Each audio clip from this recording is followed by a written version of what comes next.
So, one thing you might not know about me, and this is one of my jokes when the stand-up I just created, is I do coffee shop open mic night comedy. I write it down in a book and I come up with true events or close to true events or things that might make people laugh in a way that is funny, usually medical or things that are racial, but in a positive way that help to break the lines of racism.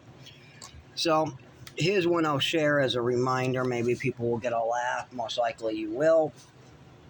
And here it goes.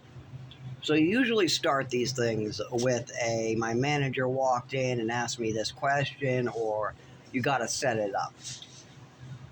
So one day, my manager walked in, asked me why I was letting somebody use the bathroom. Now here's some information you need. No stores anymore let anybody use the bathroom, just the employees. We're too afraid that they'll break them, use some drugs in them, or die in them.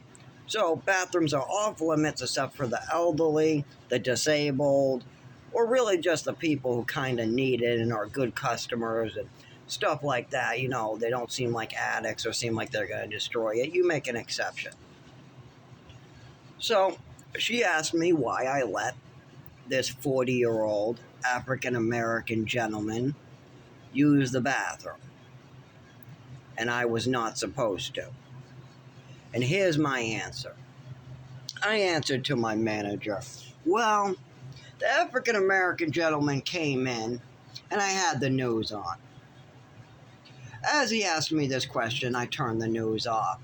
And I think to myself, this gentleman seems like a nice, clean, hard-working gentleman. He's clean cut, clean shaven, probably wearing $300 worth of gear and very nice, actual business-type person shoes. So you know that this gentleman on the way home is going to get harassed and probably shot by the police at least 3 times. Not only that, he'll probably get illegally searched and harassed for the rest of his life. So the least I can do is make sure when this guy goes home tonight and gets shot by a cop for something he didn't do, he at least has an empty bladder. That's the least I can do for this gentleman whose family has experienced hundreds of years of oppression and governmental scams that have basically just abused and drained them for their hard work.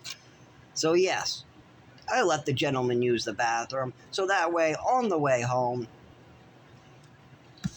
he can at least have an empty bladder when he gets shot. Now, I have different ways of saying this in a more funny manner. You can see how the setup and where the punchline is.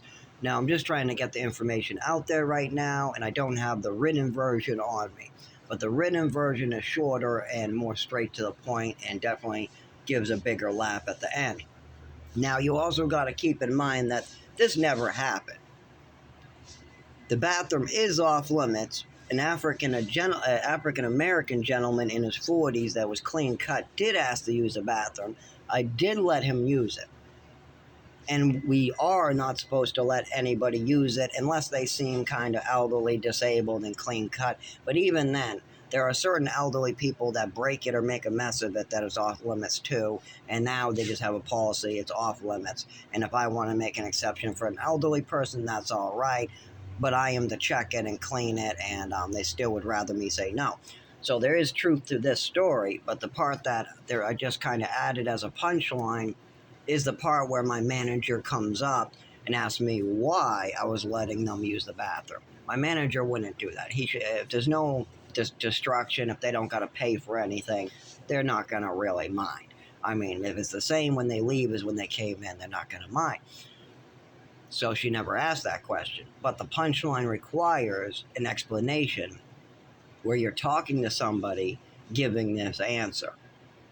It could be a customer, a manager, whoever. So that's where that comes in. That's a fictional part that's used for the stand-up comedy, and I bring these to coffee shops, open mic nights, and I set them up on a piece of paper, practice, and then read them. And people seem to love my stand-up. They say I should actually do it for money or something like that. But it's a lot of work, and it's something I can do on the side only. Spending even more work trying to set up paying gigs, I wouldn't have any time. Now, this is something I can do for an hour once in a while, maybe when I can't sleep or when I have no customers and all the work is done. Something like that. I can make notes, put it together, work on an idea, and then I can always fill it up and practice them so if I lose them, I can repeat them. But these are the type of fun activities I use, and it makes people think. It really does. You know, you have a person that gets harassed and gets the shorter end of the stick, and then I refuse the bathroom to him.